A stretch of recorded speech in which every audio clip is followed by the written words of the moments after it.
Good morning.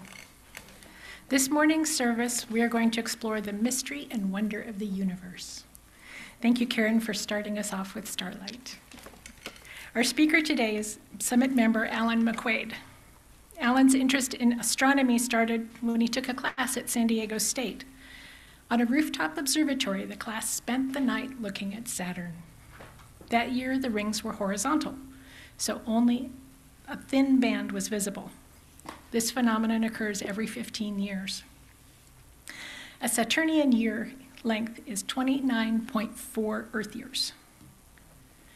The McQuaide family owns FE Trailers in Lakeside, a custom boat trailer manufacturing business. Alan has been a member of Summit for 17 years. John and Suzanne McQuaide are his brother and sister-in-law, and former Summit member Doris Washer is his sister who moved to Colorado. Our opening words today are from the movie Contact. In this 1997 film, astronomer Ellie Arroway says, "You know, there are 400 billion stars out there, just in our galaxy alone. If only 1 out of 1,000,000 of those had a planet, and just 1 out of 1,000,000 of those had life, and just 1 out of 1,000,000 of those had intelligent life, there would literally be millions of civilizations out there." Palmer Jost then responds, "Well, if there wasn't, it would be an awful waste of space." Ellie replies, "Amen."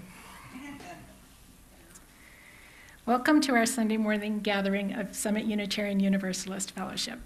We're so glad you have chosen to worship with us today.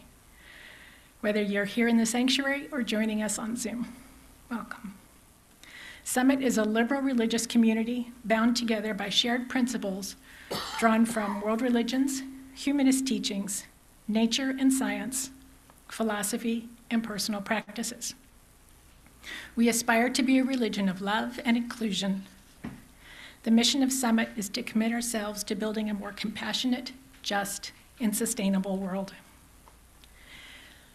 If you are new to Unitarian Universalism or to Summit and would like to know more about us, we invite you to go to our website, summituuf.org, or talk to any of us here today. All are welcome to light a candle for joys or concerns if so moved. I invite you to do so before time for all ages. If you would like to share what is on your heart, please write it on one of the slips of paper, and I'll share it later in the service. Erin has an announcement for us.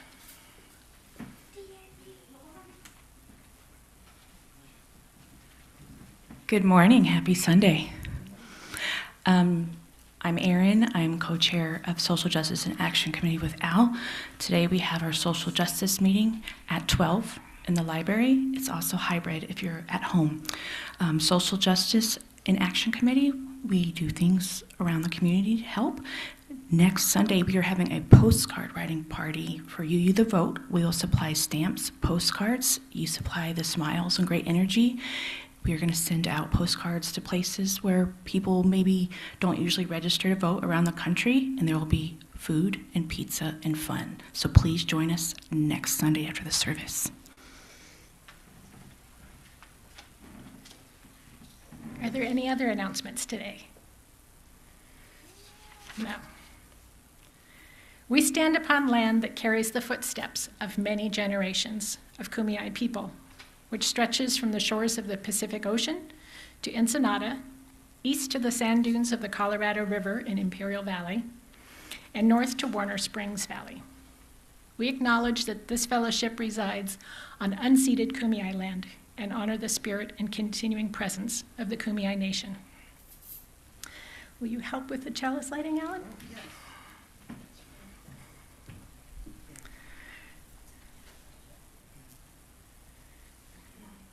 For the wonder and inspiration we seek from sun and stars and all the lights of heaven, we light this chalice.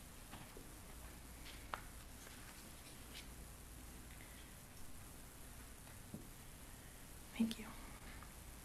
Please rise in mind, body, or spirit and join us in our UU hymn and aspiration.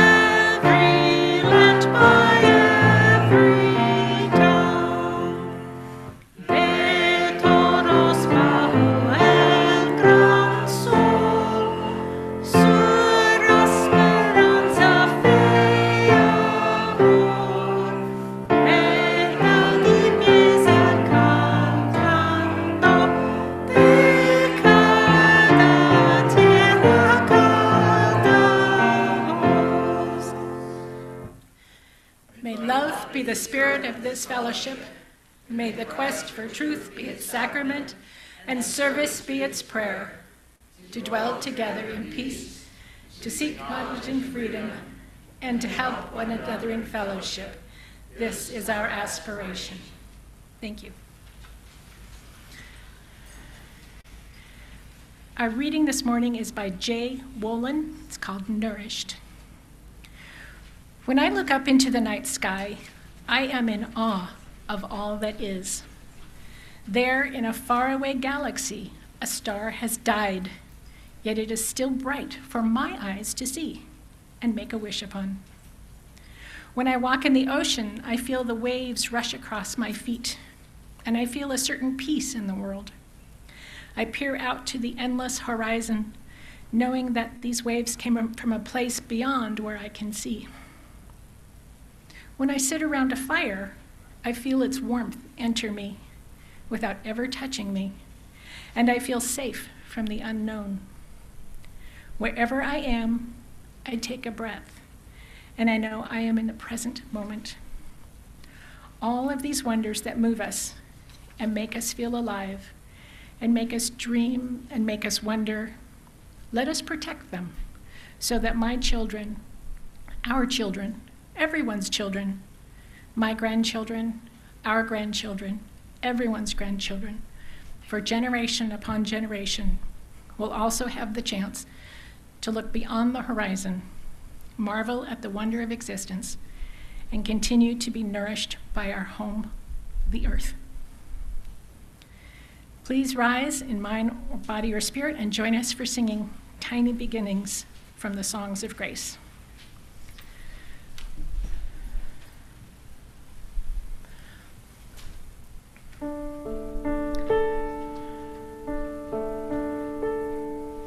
Tiny beginnings are hid from our sight, miracles spinning of infinite might, joined in a moment that cannot be named, filled with a power that cannot be framed, running of nature and gravity's pull, moon in her orbit and time that is full.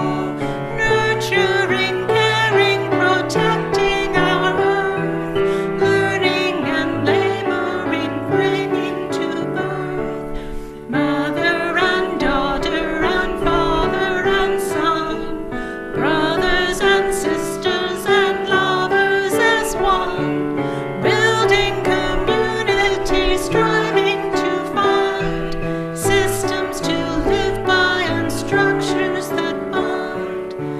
Nations and continent, cultures and ways, bordered by differences, shared the same days. Planets revolving from morning to night. Billions of souls ride from darkness to light.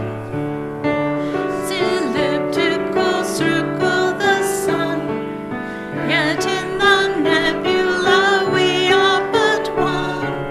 Galaxy shining where time cannot trace, dwarfed by the concept of never-ending space. Tiny beginnings are hid from our sight, miracles spinning of infinite might, joined in a moment that cannot be named, filled with a power that cannot be framed. Thank you.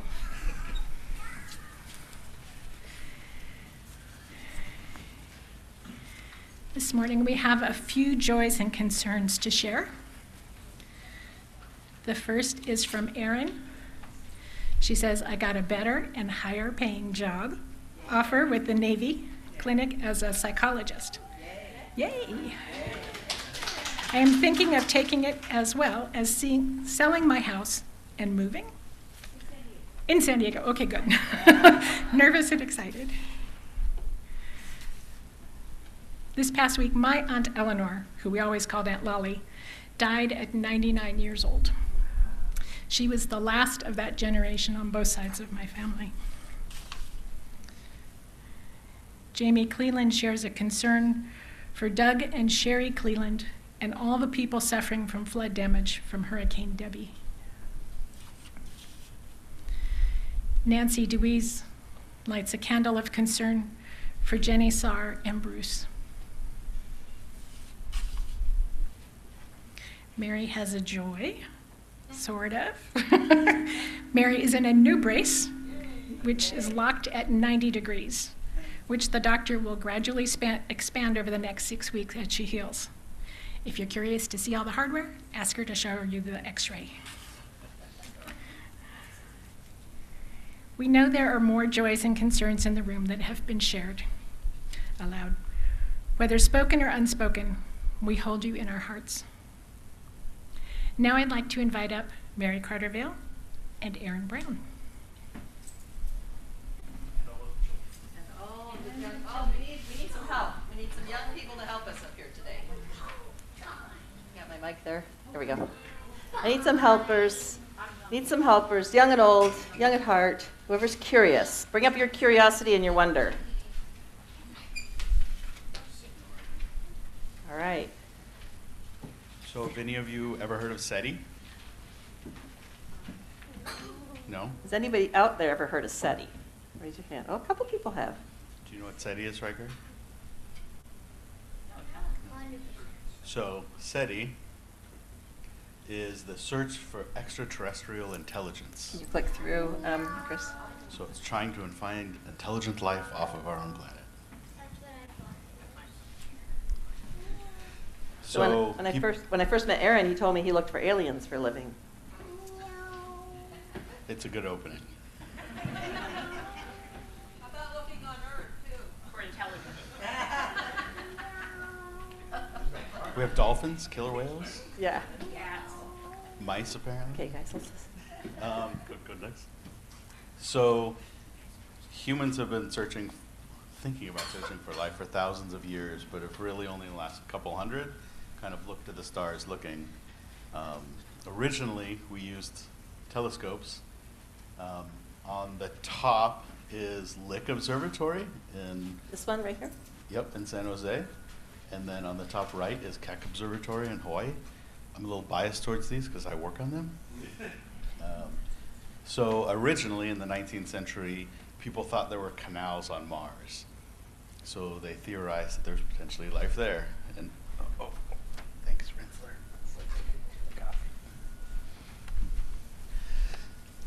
But by the 20s, we figured out that's not true. It's just what used to be water. So in the 1960s, Frank Drake actually started looking for radio signals because the idea was we broadcast all these television shows. If other species also sent out television or some kind of radio signals, then we could detect them.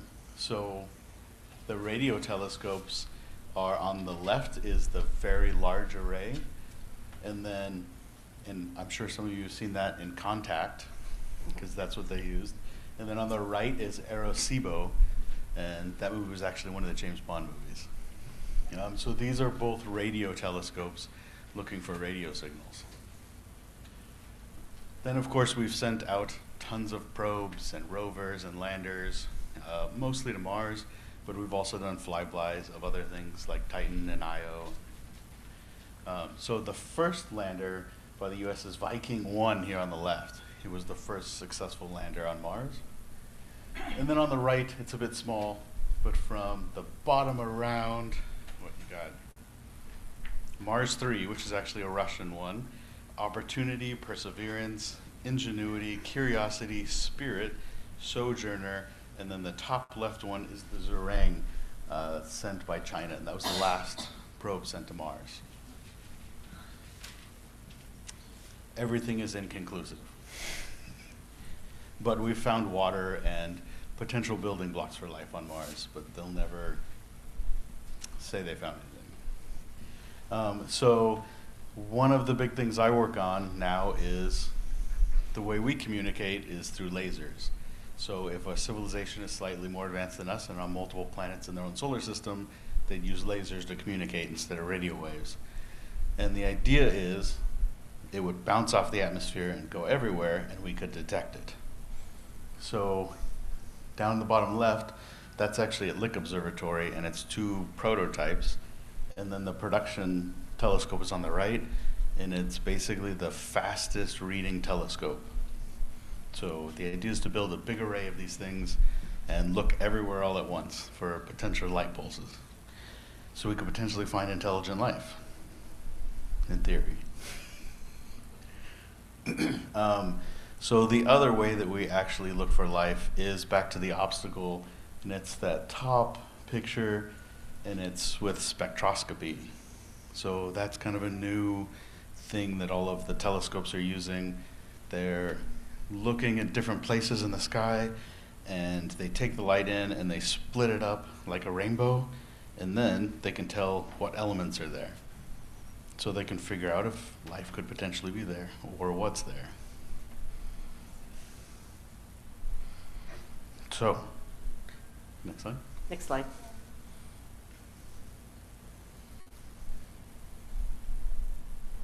Here's a question for you guys. Do you guys think we'll find life outside of our planet? Yeah. Who thinks yes?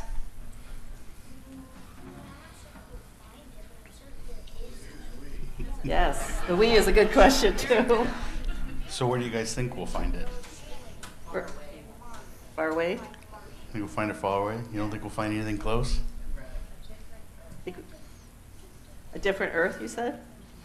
Different Earth? Any other thoughts, what we might find?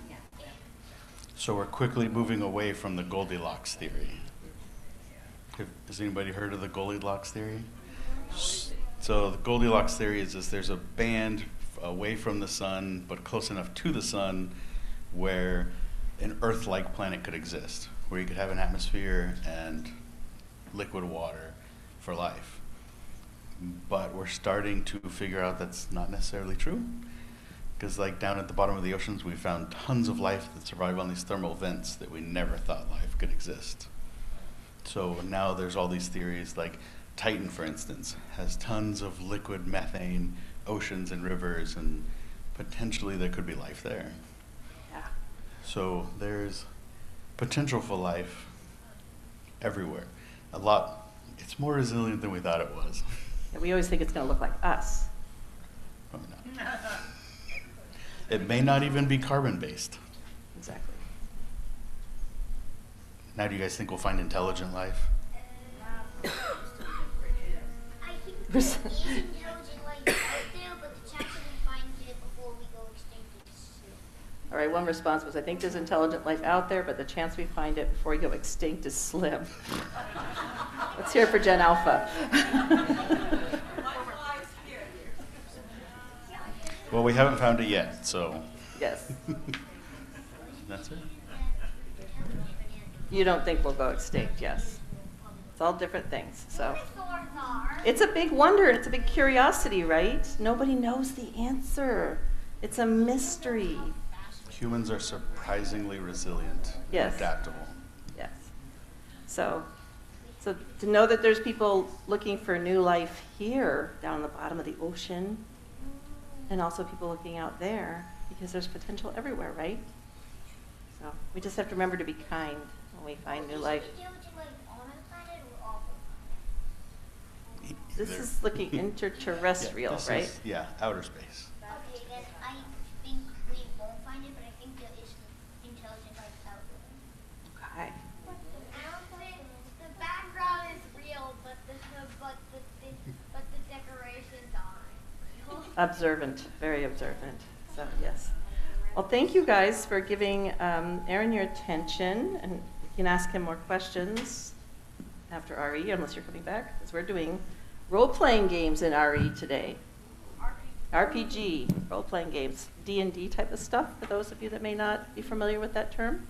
Where the kids build a character and create a role, and then play an adventure together. So that's what we're doing today. So, kind of, it's a way of working through problems together. So, all right, can you guys help with the Do Re Mi song, and we head on off to our classes? Do we want to say anything to Aaron for sharing with us? That was really wonderful.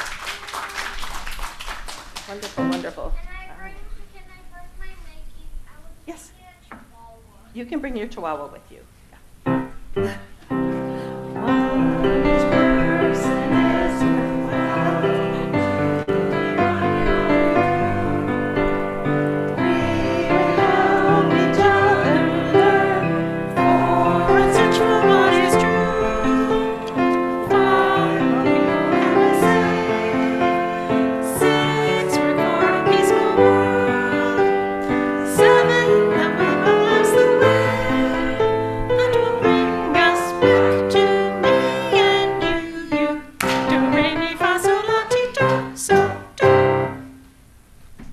Awesome.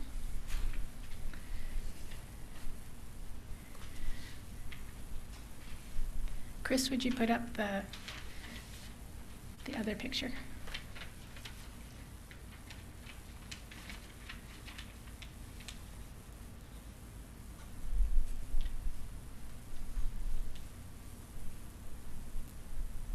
Can that go on the big screens too?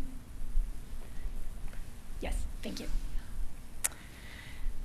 This is by Carl Sagan, called The Pale Blue Dot. Look at that dot. That's here. That's home. That's us.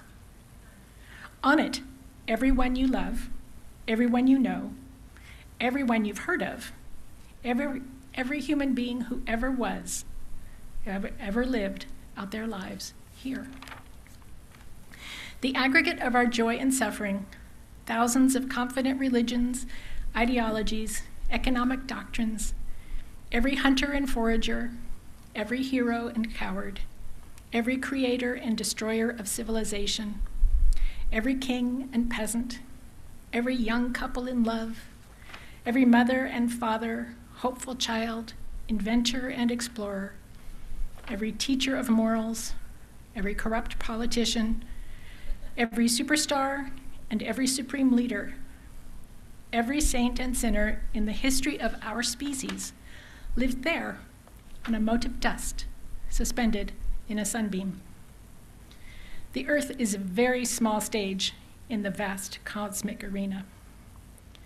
Think of rivers of blood spilled by all the generals and emperors so that in glory and triumph they could be the momentary masters of a fraction of a dot. Think of the endless cruelties visited by the inhabitants of one corner of this pixel on the scarcely distinguishable inhabitants of some other corner. How frequent their misunderstandings, how eager they are to kill one another, how fervent their hatreds. Our posturings, our imagined self-importance, the delusion that we have some privileged position in the universe are challenged by this point of pale light. Our planet is a lonely speck in the great enveloping cosmic dark. In our obscurity, in all this vastness, there is no hint that help will come from elsewhere to save us from ourselves. The Earth is the only world known so far to harbor life. There is nowhere else, at least in the near future, to which our species could migrate. Visit, yes. Settle, not yet. Like it or not, for the moment, Earth is where we must make our stand. It has been said that astronomy is a humbling and character-building experience. There is perhaps no better demonstration of the folly of human conceits than this distant image of our tiny world. To me, it underscores our responsibility to deal more kindly with one another and to preserve and cherish the pale blue dot, the only home we have ever known. Alan, welcome.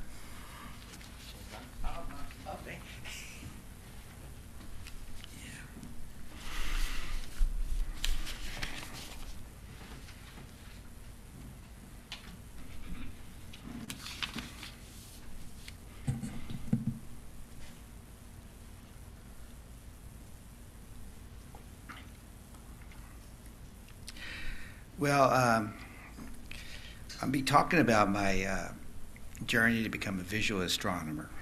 And of course, as a kid, I was interested. I wanted a telescope when I think it was around 10 or something like that. And mom and dad got me a little 30 millimeter telescope. And I remember when I was a kid in New Jersey, I saw a comet with binoculars. That was neat. And then saw the Northern Lights too. It was a thing. And that's my experience with astronomy. But when I really went to San Diego State College at the time, I took an astronomy course, and this is in the late 60s. And I was simply amazed how much we could find out from just sitting and looking at the sky. And we could figure the orbits, the mass, the makeup, the distance, the proper motion, the radial velocity of stars, planets, and things. And that amazed me. And so one of the nights we went up to and saw on top of the San Diego State Science Academy, there was telescopes on top. I don't know if they're there anymore, but there was domes up there, and there was a 6-inch one, and the class went up there, and they showed the sky to us, and we saw Saturn as they directed. It was just a really small dot with a line through it, and that happens every 30 years. He explained that to us. But that interest keyed my interest in astronomy, so I became an armchair astronomer. And what that means is I went to the bookstore, I think it was in San Diego State, and they had magazine racks, and I got astronomy racks and astronomy magazine and Sky and Telescope magazine. And for years I studied, went over and looked at this star, kept track of it. You can do that today on YouTube mostly, but you can still get those magazines. They're really good. You can get them online too.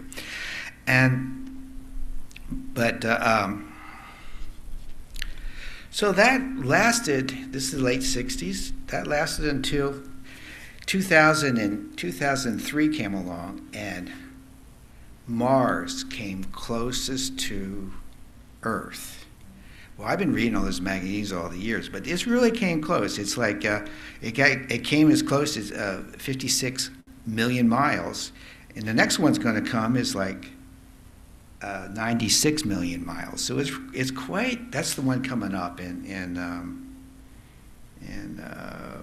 2000 and next year actually. And so I wanted a telescope. So I've been always looking at and I always looking at the different ads in the magazines, but I always talked myself out because the pictures were so gorgeous in the magazine, and these pictures are gorgeous, right?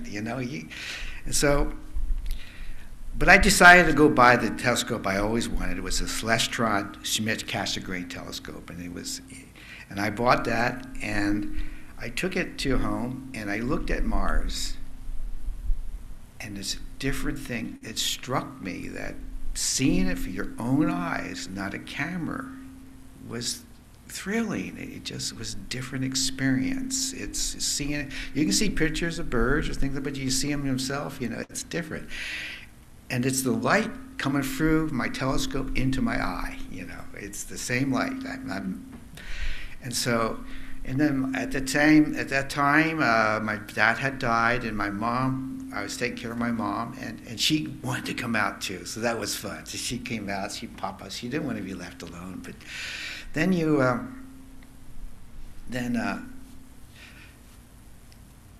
she'd go in, and then I spend the time looking at the telescope, and then of course the moon is beautiful too. Now you got to realize Mars, the size of Mars for the telescope is the same size as at this time was at a large crater on the moon. The moon is beautiful. So you can see little details. You can see the southern hemisphere with the snow cap on it, and it just popped out at you. And you can see colors, shades of orange, essentially, the rest of it. But once in a while, you would look through the telescope, and with a visual thing, the sky will clear up instantaneously, but it's only instantly. And you see it really clear, and then it disappears again. So you wait for this moment that comes like this. And so then the same telescope, I come around, I see the star rising in the east. And I took my telescope to it, and looked at it, and I discovered Saturn. And when you see Saturn, you find it the same. You can see pictures all you want. You have someone puts a telescope, but when you find, I didn't know what it was, and so it's sad. So that was gorgeous. And of course, it wasn't. You could see the rings that time. Well, I got the bug for optics. Now, I always fell in love with optics, and so.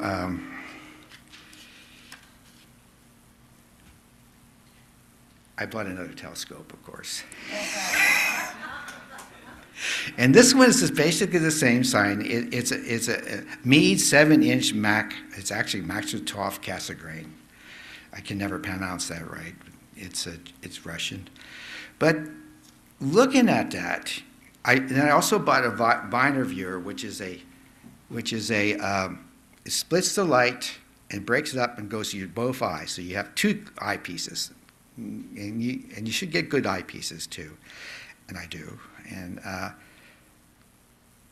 but using 2 eyes and you looking at the planets. So I was basically a planet person, and so I watched Jupiter's gorgeous. You can see the red spot, which is a hurricane, but then I turned it. Well, I turned it to M13. M13 is right there. M13 is a globular cluster, and there's 100,000 stars in this thing, and the cluster is like 25,000 light years away. And these globular clusters actually orbit or fall through the galaxy all the time. So they're in orbit of the galaxy. So there are. But when I look at it, I looked at it on my other telescope. When I looked at the new telescope, it was so much clearer. It has a real clarity. Of course, I had binder viewers now. And so every one of the stars, you could see it. You could see the crystal, and they were like little print dots, and it was so gorgeous.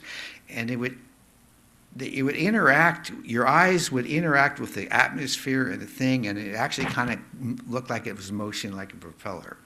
And I read that, and yeah, I saw that. So it's really quite gorgeous. Now, that was discovered by Halley.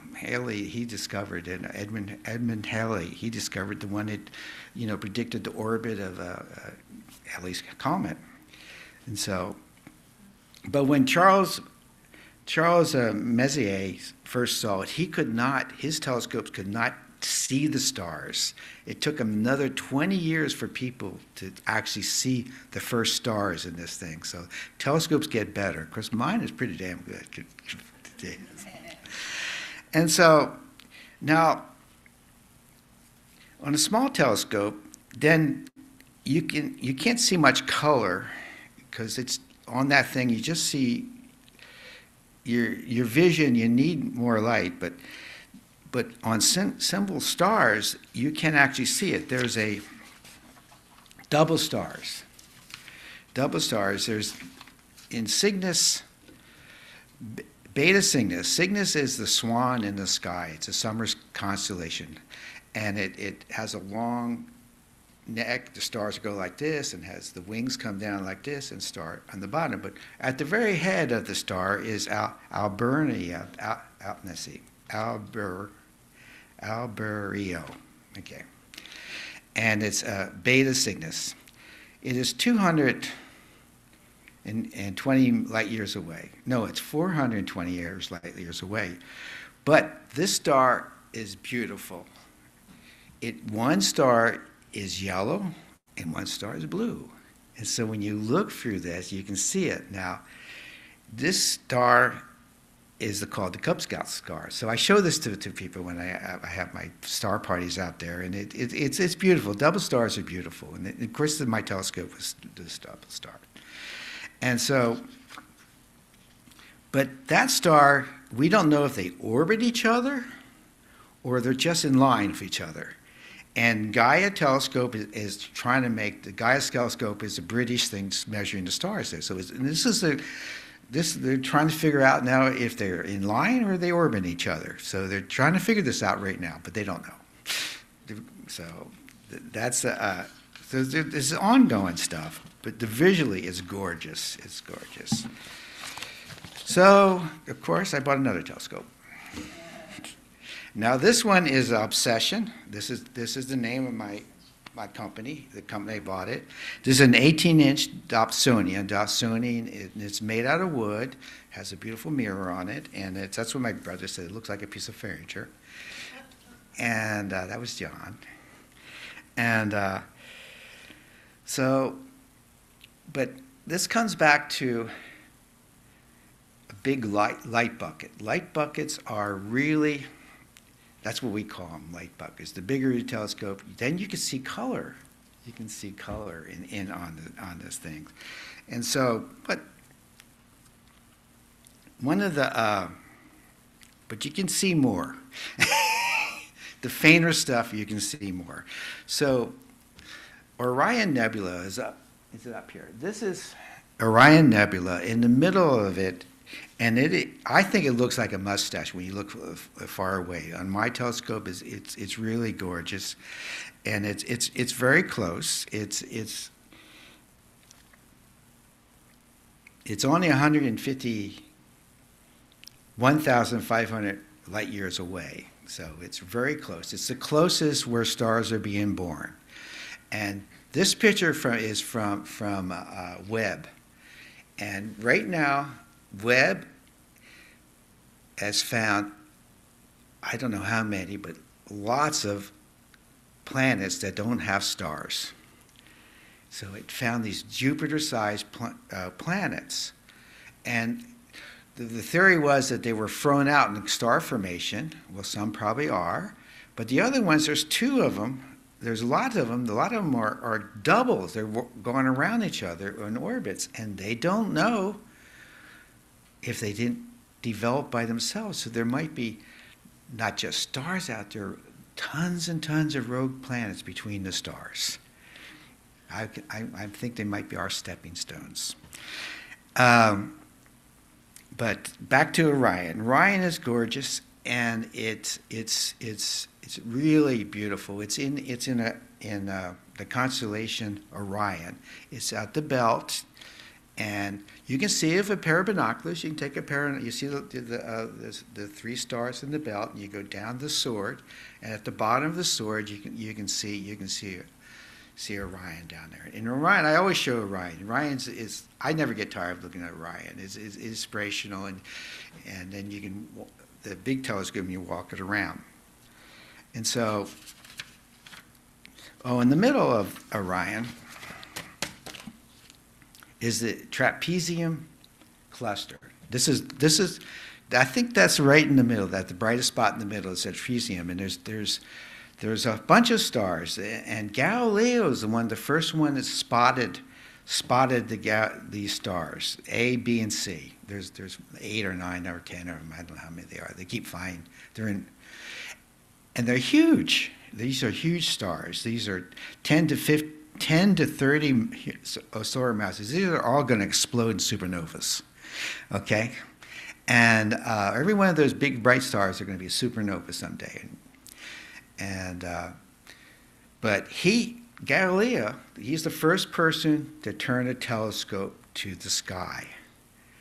And he had a 1-inch diameter unit. He didn't invent the telescope. Most people thought he did, but he heard the Dutch had invented it, but then he's the first one to turn it to the sky, and he started astronomy. And his major invention to astronomy was he necked down the lens and put a black hole around it, and it made it so it was clearer, you could see. They still use that today. Let's see. But it is. But when I look at it, you can see it on any of our telescopes. His 1-inch telescope, you can see these things. But he didn't see the nebula though. His telescope was not 1 inch, was not big enough to see the nebula. But my 18-inch can see it really well. So can all my other telescopes see it really well. It's important. Let's see. I got to move on here. But the major researchers right now is figuring out what those, they call them jumbos. That's kind of a cute name, I think. And the Veil Nebula. The Veil Nebula, I showed this to my wife I can only see this with my 18-inch Dawsonium. And I had to put some filters on it to filter out some of the background light or things like that. But when it comes up, it looks like a wispy cloud, just like a little wispy cloud, and just like that. And it's an arc, but it's really a bubble. It's really a bubble that is 3 degrees on our. We see it as 3 degrees of space. So that's 6 moons across. And it's a bubble. And you could, since it's a bubble, like a thing, we only see the outside edge, just like a regular bubble. It's because the other stuff you see right through, you can't get enough. So you have to get thickness to see it on the outside, or see it through longer. It's like a sunset. But I took it to my wife, and we got it there. It's my large telescope only has a 1 degree field of view, so you can't see it all. So we have to follow it around and follow it around. And it's a beautiful sight. You see this little cloud and this nebula. But that is a supernova again. That's a supernova that we figure it went off 10,000 to 20,000 years ago. And I don't think they have found the remnants of it. It's whatever happened to it. It might be a black hole. We don't know. I don't think they found it. But it's a beautiful sight. So so we're just going through these different when they go out there. And I have shared these on star parties, but the next one on my list is a double cluster in Pleiades. It is 2 clusters, and these are open cluster. Open clusters are where stars are made. That's an open cluster, and this is made open cluster. And these are like 7,050 light years away. They're in the Pleiades arm. They're halfway. You ever watch the W or Cassiopeia in the sky? It's it's just below Cassiopeia, and you can see it with a pair of binoculars. I saw it last night, and you can see it with a pair of binoculars. But these on my 18s are gorgeous. They're yet rather young. They're only 14 million years old, and one's younger than the other. One is younger than the other, and we can tell that because the older one has some red stars in it that have gone expanded out into their phase that they're ready to supernova, like Betelgeuse is ready to do. So they're gone to a different. They're a little older, so that's how we can tell they're different. One's younger and older, and there is over between them. There's over 300 BO stars. These are the brightest stars you can have, and so they're all like 15 to 30 sun masses. And they're all gone supernova. Every one of them gone supernova in 1 million years or so. So just wait around, okay? Okay, that leads us to the Pleiades, now I can't pronounce this correct, is Perseid meteor shower. And and this is happening tonight, and it was happening last night. I went out last night, and Betts went out last night. I think I might have saw one thing. It was kind of overcast, but I did take my binoculars out there, and it was really pretty.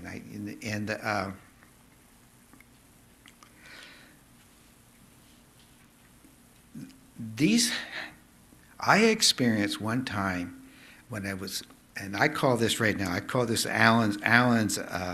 One of my notes here I got here. Allen's meteor shower, okay? Because I don't know who meteor shower it was, but it was probably Pleiades. And I just gone over to my parents' house. This is in the late 90s, and they lived in Alpine, and I lived in Alpine too, in another place. Not where our house was not built yet, but And so I went over there and I got up in the sky, and it's a moonless night, and up in the sky, and I saw these, meteors coming all the way over, just more than one a minute, which is amazing. And I took my parents out there and showed them, and they were out there. Then I went out and took one of their lounge chairs and went out there and spent an hour or so out there, looking right at the where the radiation, it radiates out from a spot like this, because what it is the Earth is moving through a comet. When a comet goes around the sun, well, this comet is Schiff-Tuttle, I guess, and it takes 133 years to go around, but it leaves debris. This comet leaves debris around its trail. So it gets near the sun and it gas out. So that's what we're running through. We're running through this debris field. And this debris field is just little sands of Gran, and that's a star. But if it's a little conch, it's a fireball. So there's so much energy it burns up. But back to my lounge chair, there were so many shooting stars or meteorites, whatever you want to call them. It was like, you ever see the stuff open in Star Trek where you're going through the field? I felt that. I felt the Earth going through the cosmos, and that was amazing. And so it is a time. Every time it comes around, try somewhere. You never know how they're going to be, and you need a dark sky. There was overcast there, and dark sky. You see the little ones. When you only see one, if it's overcast, you just see the big ones, and so there's a lot more little ones than big ones. Okay, and so that moves us to the Crab Nebula. Okay. The Crab Nebula is Messier, and he was a French astronomer, and he made this list, and he's our hero.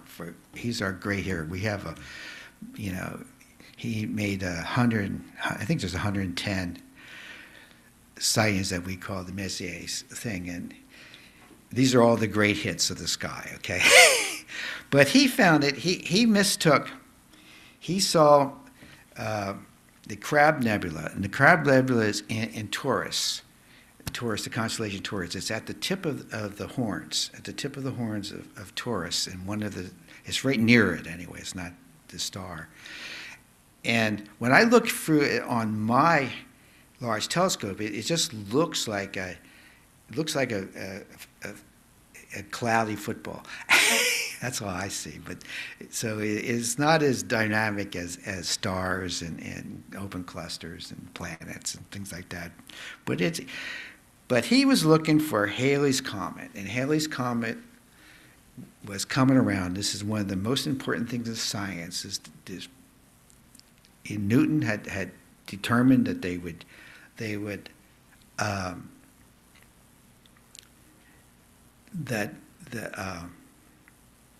orbits would be elliptical, and Halley had figured it out. And he studied all the things, and he predicted when it was come back.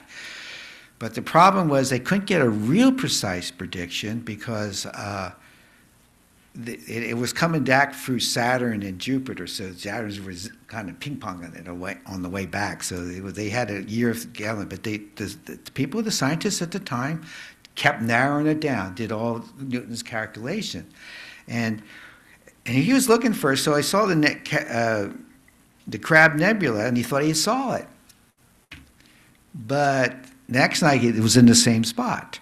Well, it can't be a comet then. Then he found out that actually Halley had, let's see. But it's interesting. This is a supernova that the Chinese astronomers recorded in 10,054, 1054. And I've heard it was also on the 4th of July. That's pretty interesting. But they recorded it. But when we went out to, Bess and I were heading out to, we've been to Chaco Canyon for twice, and it's a beautiful dark sky place. And at one time we were heading out there to see an annual eclipse, but I had tires blow out, and so we couldn't make it. So we headed back to San Diego, so I only saw a partial eclipse. But that reminds me of the annual eclipses. Again, the same period of time. This is in. Well, let me hang on.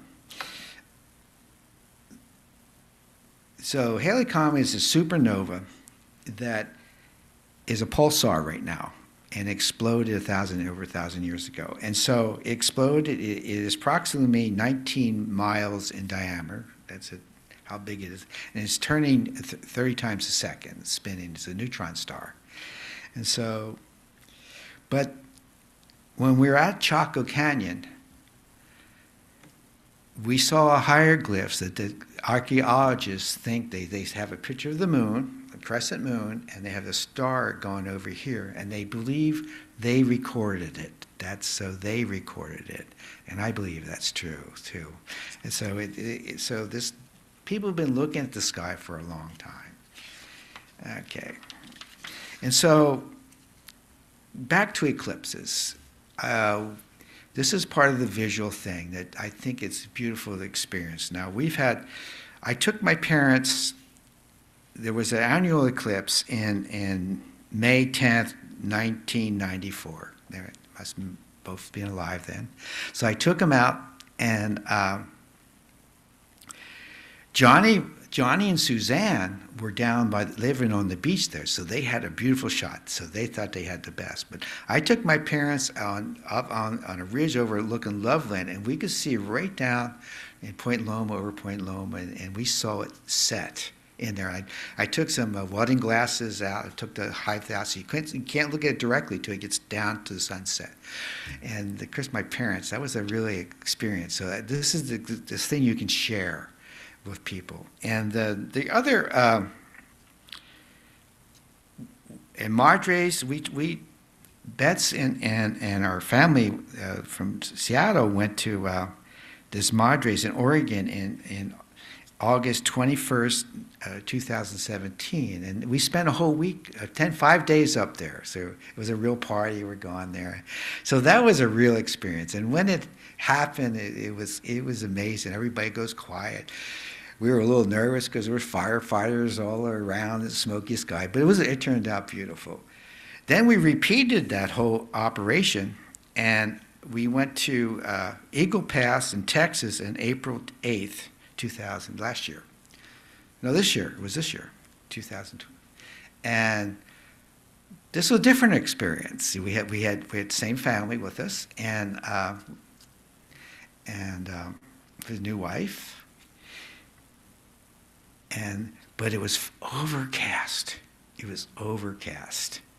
And so we didn't know if we were going to see it. It would clear up in the afternoon, but it would always kind of clear up afterwards. So when a day come, I had one carry at a time. I was setting my solar telescopes, and I set them up, and we were talking. At the same time, we're talking to our Dallas family, and they're talking about, and their skies are clear, and it's going right over top Dallas too.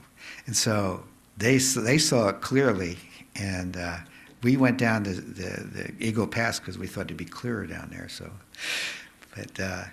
well, that was very. But when it came along, we could see that it kept getting darker and darker and darker, and just before totality started, the clouds opened, parted for us, and we could see it. Then just the instant before totality, it kind of clouded up again. But then the corona, the corona for some reason shined through the clouds, and you could see it, the beautiful corona around. I tried to take a picture, but the camera wouldn't focus. But then it clouded up again. We couldn't see it. And for about 3 minutes or 2 minutes, I don't know how, I wasn't timing it. And we're sitting there. But just before it ends, we hear a party down the other way, that was making all kinds of noise, and all of a sudden it opened up for us for about a minute or half a minute. And I got some good pictures there, and it was gorgeous. So it's a tremendous experience, even as it's cloudy. So this is let's see.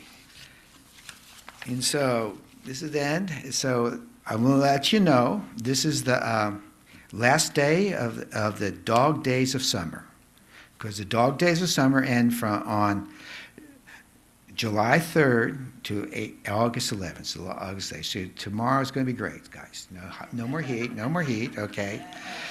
And so, but it is the dog days of summer because Sirius, the brightest star in the sky, is the dog. He's in the constellation Canis Major. He's the dog. He's one of Orion's hunting dogs, so it's associated with the dogs, but it also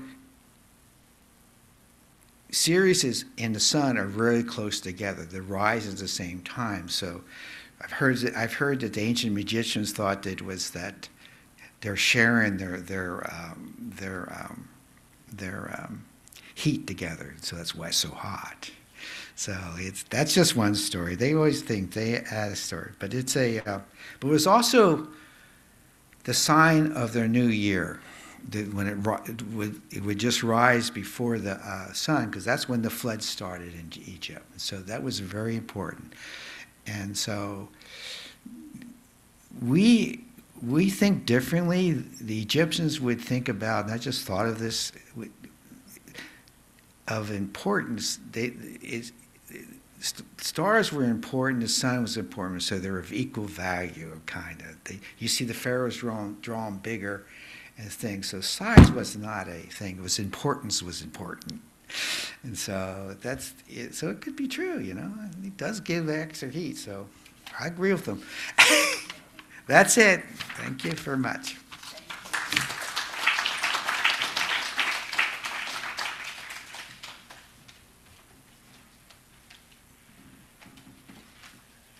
Thank you, Alan.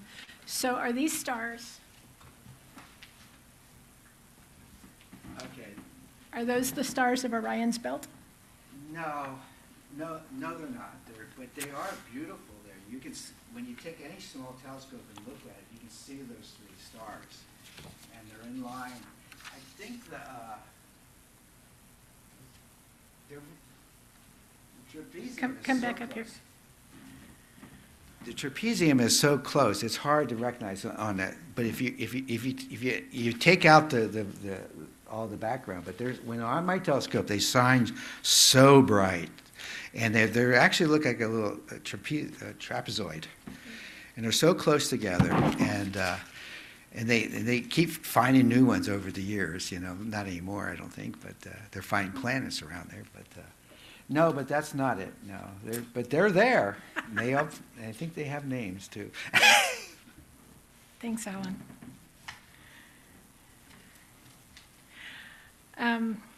Next is our offering. Your Sunday morning offering is a gift that provides Summit UU Fellowship the financial resources to help build a better world together. The smallest gift is welcome. For those of you on Zoom, the link can be found in the chat box and the virtual order of service. Please select the Sunday plate option to allocate your donation to the appropriate account.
Now I invite you to please stand and join us, as you're willing and able, to sing about our little planet, our blue boat home, number 1064 in the Teal Hymnal.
You may be seated.